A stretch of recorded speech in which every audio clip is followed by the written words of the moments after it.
Lunes, Marso 17. Maglalagay ako ng alitan sa pagitan mo at ng babae at sa pagitan ng iyong binhi at ng kaniyang binhi. Siya ang susugat sa iyo sa ulo at ikaw ang susugat sa kaniya sa sakong.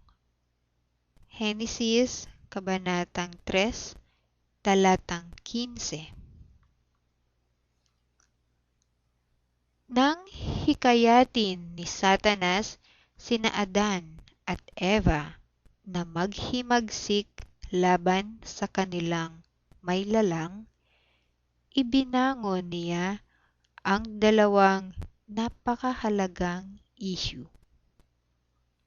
Una, kinuwestiyon niya ang pagiging matapat ni Jehovah at ang pagiging matuwid ng kaniyang paraan ng pamamahala.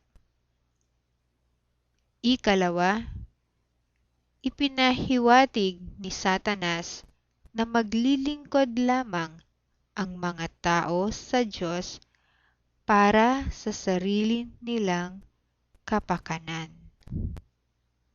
Magkagayunman, kumilos kaagad si Jehovah upang harapin ang sitwasyon.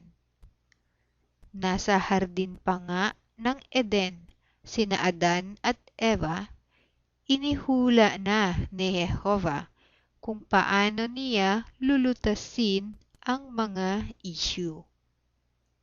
Inihula niya ang pagdating ng binhi na susugatan sa sakong. Pagkatapos, susugatan naman ng binhing ito ang ulo ni Satanas na siyang ikamamatay ni Satanas. Sa paglipas ng panahon, unti-unting binigyang liwanag ni Jehovah ang hulang iyan. Sa gayoy, ipinakikita ang katiyakan ng katuparan nito sa dakong huli.